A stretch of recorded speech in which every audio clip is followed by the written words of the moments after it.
Ni mwendelezo wa ziara ya mbunge wa jimbo la Nyamagana mkoani Mwanza, John Nzilanyingi katika kata mbalimbali za jimbo la Nyamagana.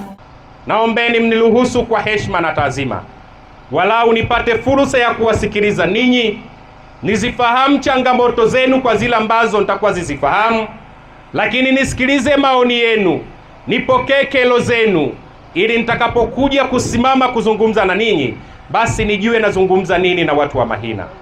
Tulikuwa na changamoto ya maji. Tuna imani kwanza tukupongeze kwa jitihada zako ulizofanya. Nimewasiliana na wewe mara kwa mara ukiwa unanielekeza jitihada unazozifanya. Tunasikitika sana sisi wananchi wa Geregere.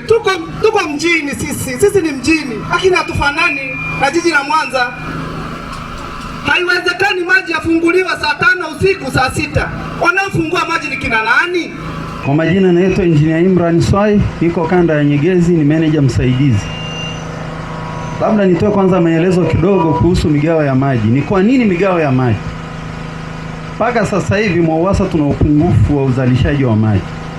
Chanzo chetu cha Kapri kinazalisha lita milioni 90 kwa siku, na Butimbe nazalisha lita milioni 48 kwa siku, lakini kwa siku mahitaji ni milioni 180, wakati uzalishaji ni milioni 138 kwa siku.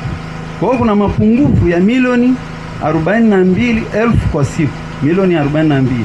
Kwa hiyo maana tunakuwa na migao mbalimbali kwa kila siku. Mwaka jana mwezi wa 3, Daktari Samia Suluhu Hassan alikuja hapa kuzindua mradi wa maji wenye thamani ya zaidi ya bilioni 71, mradi ambao ni wa maji wa chanzo cha Butimba ambao umekwisha kukamilika. Baada ya mradi huo kukamilika, wananchi bado wakawa na malalamiko ya maji. Wakati wa kampeni tukamwomba Daktari Samia ya kwamba pamoja na kuzindua mradi huu wa maji, lakini bado Nyamagana tuna shida ya maji. Daktari Samia Suluhu Hassan, rais wetu mpendwa, alivyo msikivu, akaleta bilioni 46. Bilioni 46 ambazo Daktari Samia Suluhu Hassan alileta ndizo ambazo tunaona zinaendelea na ujenzi wa tanki la maji kule Nyamazobe. Ndizo fedha ambazo tunaona ujenzi wa tanki la maji Fumagilo unaendelea.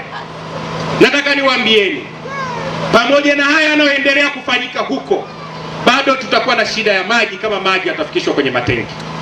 Baada ya hapo tulizungumza na Mheshimiwa Rais, tukamweleza kwamba Mheshimiwa Rais, pamoja na ujenzi wa matenki haya hatuna bajeti ya usambazaji, kwa sababu wananchi hawahitaji kuyaona maji kwenye matanki, isipokuwa wanahitaji kuyaona maji kwenye mitaa yao. Daktari Samia Suluhu Hassan kupitia waziri wa maji alipokuja Mwanza alituahidi ujenzi wa matanki yao unakwenda kukamilika mwezi wa 12. Na niwaambieni ukweli, watu wa Mahina, nje na matanki yaliyoko kule, Mwawasa inatafuta fedha kwa ajili ya mradi maalum kwa ajili ya kata yetu ya Mahina. Kwa sasa tutaendelea kuhudumiwa na kata majirani zetu, lakini ndani ya miaka hii miwili Mahina tutakuwa na mradi wa kwetu, mradi ambao utakuwa ni wa kata 3 kutoka hapa kwetu kwenda Igoma na maeneo mengine, lakini chanzo kikubwa kwa maana ya kituo cha maji kitakuwa kwenye kata yetu. Tukifanya hivyo, na imani changamoto ya maji itakuwa imepungua.